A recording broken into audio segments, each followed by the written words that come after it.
At about 11 o'clock in the evening of the 20th of February, 186, which chanced to be Shrove Sunday, a party of detectives left the police station near the old Barrière d'Italie to the direct south of Paris. Their mission was to explore the district extending on the one hand between the highroad to Fontainebleau and the Seine, and on the other between the outer boulevards and the fortifications. This quarter of the city had at that time anything but an enviable reputation.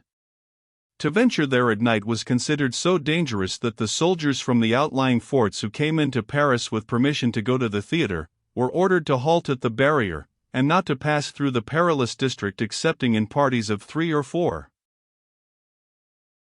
After midnight, these gloomy, narrow streets became the haunt of numerous homeless vagabonds, and escaped criminals and malefactors, moreover, made the quarter their rendezvous.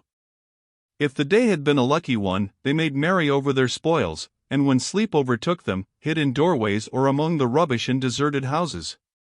Every effort had been made to dislodge these dangerous guests, but the most energetic measures had failed to prove successful.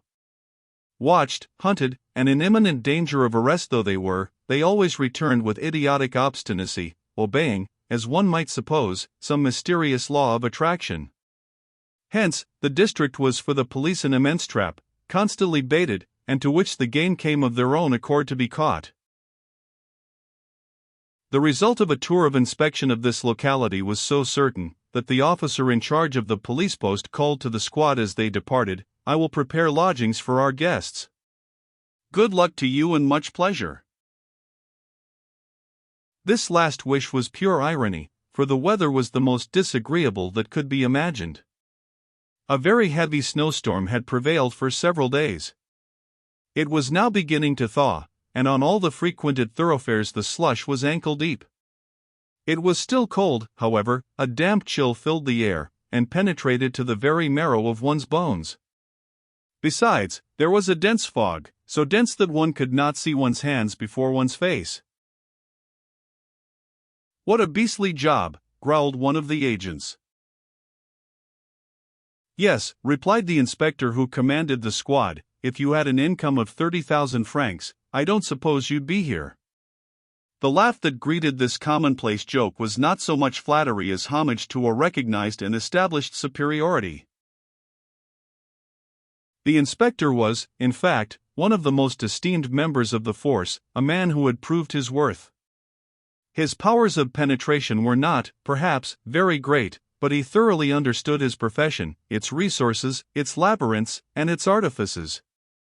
Long practice had given him imperturbable coolness, a great confidence in himself, and a sort of coarse diplomacy that supplied the place of shrewdness. To his failings and his virtues he added incontestable courage, and he would lay his hand upon the collar of the most dangerous criminal as tranquilly as a devotee dips his fingers in a basin of holy water. He was a man about 46 years of age, strongly built, with rugged features, a heavy mustache, and rather small, grey eyes, hidden by bushy eyebrows. His name was Gevril, but he was universally known as the General. This sobriquet was pleasing to his vanity, which was not slight, as his subordinates well knew, and, doubtless, he felt that he ought to receive from them the same consideration as was due to a person of that exalted rank. "If you begin to complain already," he added, gruffly, "what will you do by and by?" In fact, it was too soon to complain. The little party were then passing along the Rue de Choisy. The people on the footways were orderly, and the lights of the wine shops illuminated the street. All these places were open. There is no fog or thaw that is potent enough to dismay lovers of pleasure. And a boisterous crowd of maskers filled each tavern and public ballroom. Through the open windows came alternately the sounds of loud voices and bursts of noisy music. Occasionally, a drunken man staggered along the pavement, or a masked figure crept by in the shadow cast by the houses. Before certain establishments Gevril commanded a halt. He gave a peculiar whistle, and almost immediately a man came out. This was another member of the force. His report was listened to, and then the squad passed on. "To the left, boys," ordered Gevril, We will take the Rue d'Ivry, and then cut through the shortest way to the Rue de Chevaleret. From this point the expedition became really disagreeable. The way led through an unfinished, unnamed street, full of puddles and deep holes, and obstructed with all sorts of rubbish. There were no longer any lights or crowded wine shops. No footsteps, no voices were heard, solitude, gloom, and an almost perfect silence prevailed, and one might have supposed oneself 100 leagues from Paris, had it not been for the deep and continuous murmur that always arises from a large city, resembling the hollow roar of a torrent in some cavern depth.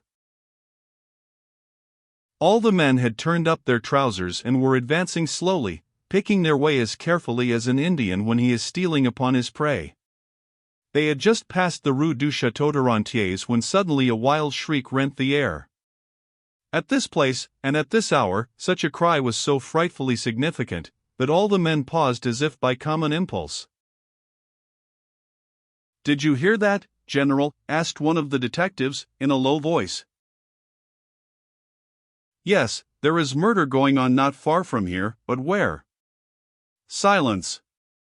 Let us listen." They all stood motionless, holding their breath, and anxiously listening. Soon a second cry, or rather a wild howl, resounded. "Ah!" exclaimed the inspector, "it is at the Poivriere." This peculiar appellation poivriere or pepper box was derived from the term peppered, which in French slang is applied to a man who has left his good sense at the bottom of his glass. Hence, also, the sobriquet of pepper thieves given to the rascals whose specialty it is to plunder helpless, inoffensive drunkards. "What," added Gevrol to his companions, "don't you know Mother Chupin's drinking shop there on the right? Run!" And, setting the example, he dashed off in the direction indicated. His men followed, and in less than a minute they reached a hovel of sinister aspect, standing alone, in a tract of waste ground. It was indeed from this den that the cries had proceeded. They were now repeated, and were immediately followed by 2 pistol shots. The house was hermetically closed, but through the cracks in the window shutters gleamed a reddish light like that of a fire. One of the police agents darted to one of these windows, and raising himself up by clinging to the shutters with his hands, endeavored to peer through the cracks, and to see what was passing within. Gevrol himself ran to the door. "Open," he commanded, striking it heavily. No response came. But they could hear plainly enough the sound of a terrible struggle, of fierce imprecations, hollow groans, and occasionally the sobs of a woman. "Horrible!" cried the police agent, who was peering through the shutters, "it is horrible!" This exclamation decided Gevrol. "Open, in the name of the law," he cried a third time. And no one responding, with a blow of the shoulder that was as violent as a blow from a battering ram, he dashed open the door. Then the horror-stricken accent of the man who had been peering through the shutters was explained. The room presented such a spectacle that all the agents, and even Gevrol himself, remained for a moment rooted to the threshold, shuddering with unspeakable horror. Everything denoted that the house had been the scene of a terrible struggle, of one of those savage conflicts which only too often stain the barrier drinking dens with blood. The lights had been extinguished at the beginning of the strife, but a blazing fire of pine logs illuminated even the furthest corners of the room. Tables, glasses, decanters, household utensils, and stools had been overturned, thrown in every direction, trodden upon, shivered into fragments. Near the fireplace 2 men lay stretched upon the floor.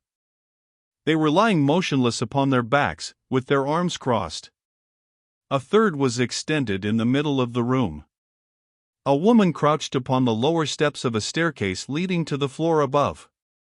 She had thrown her apron over her head, and was uttering inarticulate moans.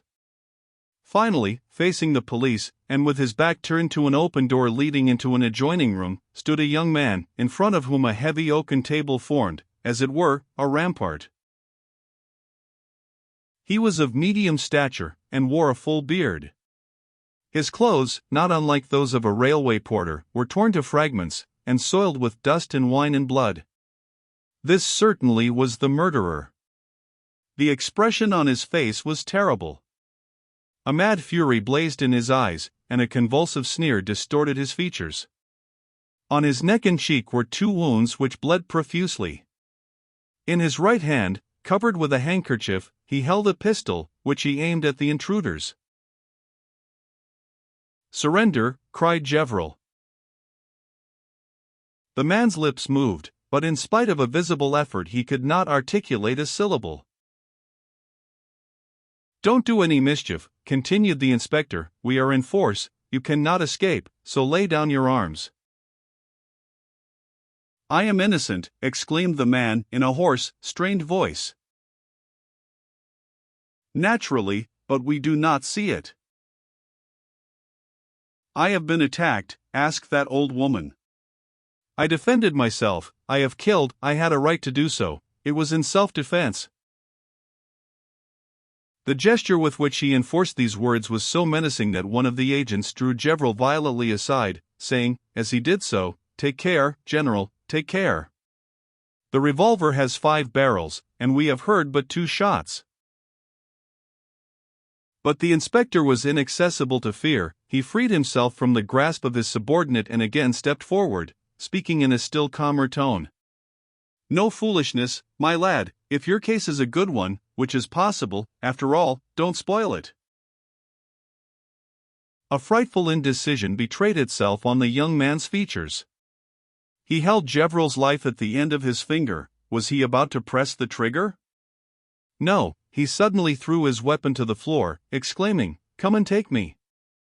And turning as he spoke, he darted into the adjoining room, hoping doubtless to escape by some means of egress which he knew of. Gevrol had expected this movement. He sprang after him with outstretched arms, but the table retarded his pursuit. "Ah!" he exclaimed, "the wretch escapes us." But the fate of the fugitive was already decided. While Gevrol parleyed, one of the agents, he who had peered through the shutters, had gone to the rear of the house and effected an entrance through the back door. As the murderer darted out, this man sprang upon him, seized him, and with surprising strength and agility dragged him back. The murderer tried to resist, but in vain.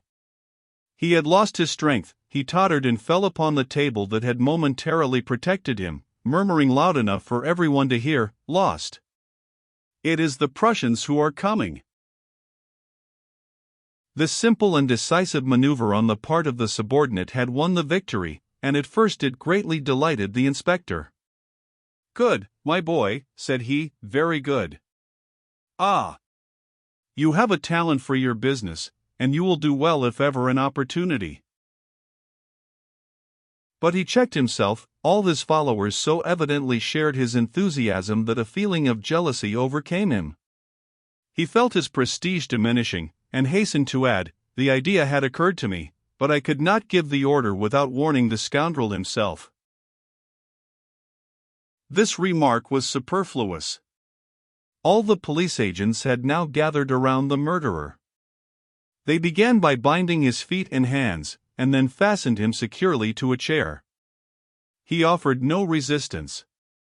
His wild excitement had given place to that gloomy prostration that follows all unnatural efforts, either of mind or body. Evidently he had abandoned himself to his fate. When Gevrol saw that the men had finished their task, he called on them to attend to the other inmates of the den, and in addition ordered the lamps to be lit, for the fire was going out. The inspector began his examination with the 2 men lying near the fireplace. He laid his hand on their hearts, but no pulsations were to be detected. He then held the face of his watch close to their lips, but the glass remained quite clear. "Useless," he murmured, after several trials, "useless, they are dead. They will never see morning again. Leave them in the same position until the arrival of the public prosecutor, and let us look at the other one." The 3rd man still breathed. He was a young fellow, wearing the uniform of a common soldier of the line. He was unarmed, and his large bluish-gray cloak was partly open, revealing his bare chest. The agents lifted him very carefully, for he groaned piteously at the slightest movement, and placed him in an upright position, with his back leaning against the wall. He soon opened his eyes, and in a faint voice asked for something to drink. They brought him a glass of water, which he drank with evident satisfaction. He then drew a long breath, and seemed to regain some little strength. "Where are you wounded?" asked Gevrol.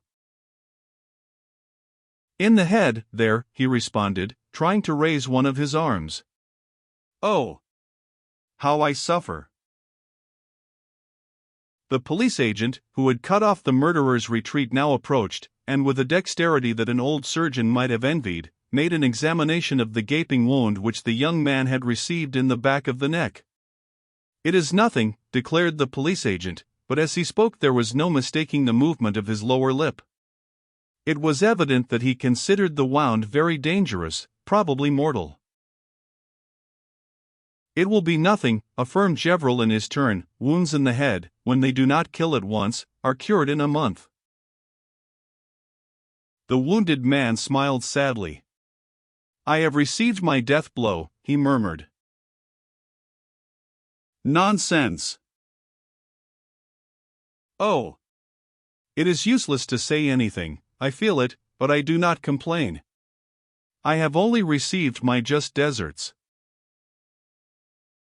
All the police agents turned toward the murderer on hearing these words, presuming that he would take advantage of this opportunity to repeat his protestations of innocence. But their expectations were disappointed. He did not speak, although he must certainly have heard the words. "It was that brigand, Lacheneur, who enticed me here," continued the wounded man, in a voice that was growing fainter. "Lacheneur?" "Yes, Jean Lacheneur, a former actor, who knew me when I was rich, for I had a fortune, but I spent it all. I wished to amuse myself. He, knowing I was without a single sou in the world, came and promised me money enough to begin life over again. Fool that I was to believe him, for he brought me to die here like a dog. Oh! I will have my revenge on him." At this thought the wounded man clenched his hands threateningly. "I will have my revenge," he resumed. "I know much more than he believes. I will reveal everything." But he had presumed too much upon his strength. Anger had given him a moment's energy, but at the cost of his life, which was ebbing away. When he again tried to speak, he could not. Twice did he open his lips, but only a choking cry of impotent rage escaped them. This was his last manifestation of intelligence. A bloody foam gathered upon his lips, his eyes rolled back in their sockets, his body stiffened, and he fell face downward in a terrible convulsion. "It is over," murmured Gevrol. "Not yet," replied the young police agent, who had shown himself so proficient, "but he cannot live more than 2 minutes. Poor devil! He will say nothing." The inspector of police had risen from the floor as if he had just witnessed the commonest incident in the world, and was carefully dusting the knees of his trousers. "Oh, well," he responded, "we shall know all we need to know. This fellow is a soldier, and the number of his regiment will be given on the buttons of his cloak." A slight smile curved the lips of the subordinate. "I think you are mistaken, General," said he. "How?" "Yes, I understand. Seeing him attired in a military coat, you supposed, but no, this poor wretch was no soldier." "Do you wish for an immediate proof? Is his hair the regulation cut? Where did you ever see soldiers with their hair falling over their shoulders?" This objection silenced the general for a moment, but he replied brusquely, "Do you think that I keep my eyes in my pocket? What you have remarked did not escape my notice, only I said to myself, here is a young man who has profited by leave of absence to visit the wigmaker. At least." But Gevrol would permit no more interruptions. "Enough talk," he declared. "We will now hear what has happened. Mother Chupin, the old hussy, is not dead. As he spoke, he advanced toward the old woman, who was still crouching upon the stairs. She had not moved nor ventured so much as a look since the entrance of the police, but her moans had not been discontinued. With a sudden movement, Gevrol tore off the apron which she had thrown over her head, and there she stood, such as years, vice, poverty, and drink had made her, wrinkled, shriveled, toothless, and haggard, her skin as yellow and as dry as parchment and drawn tightly over her bones. "Come, stand up," ordered the inspector. "Your lamentations don't affect me. You ought to be sent to prison for putting such vile drugs into your liquors, thus breeding madness in the brains of your customers." The old woman's little red eyes traveled slowly round the room, and then in tearful tones she exclaimed, "What a misfortune! What will become of me? Everything is broken, I am ruined." She only seemed impressed by the loss of her table utensils. "Now tell us how this trouble began," said Gevrol. "Alas! I know nothing about it. I was upstairs mending my son's clothes, when I heard a dispute." "And after that?" "Of course I came down, and I saw those 3 men that are lying there picking a quarrel with the young man you have arrested, the poor innocent. For he is innocent, as truly as I am an honest woman. If my son Polite had been here he would have separated them, but I, a poor widow, what could I do? I cried police, with all my might." After giving this testimony she resumed her seat, thinking she had said enough. But Gevrol rudely ordered her to stand up again. "Oh! We have not done," said he. "I wish for other particulars." "What particulars, dear Monsieur Gevrol, since I saw nothing?" Anger crimsoned the inspector's ears. "What would you say, old woman, if I arrested you?" "It would be a great piece of injustice." "Nevertheless, it is what will happen if you persist in remaining silent. I have an idea that a fortnight in Saint Lazare would untie your tongue." These words produced the effect of an electric shock on the widow Chupin. She suddenly ceased her hypocritical lamentations, rose, placed her hands defiantly on her hips, and poured forth a torrent of invective upon Gevrol and his agents, accusing them of persecuting her family ever since they had previously arrested her son, a good-for-nothing fellow. Finally, she swore that she was not afraid of prison, and would be only too glad to end her days in jail beyond the reach of want. At first the general tried to impose silence upon the terrible termagant, but he soon discovered that he was powerless. Besides, all his subordinates were laughing. Accordingly he turned his back upon her, and, advancing toward the murderer, he said, "You, at least, will not refuse an explanation." The man hesitated for a moment. "I have already said all that I have to say," he replied, at last. "I have told you that I am innocent, and this woman and a man on the point of death who was struck down by my hand, have both confirmed my declaration. What more do you desire? When the judge questions me, I will, perhaps, reply. Until then do not expect another word from me." It was easy to see that the fellow's resolution was irrevocable, and that he was not to be daunted by any inspector of police.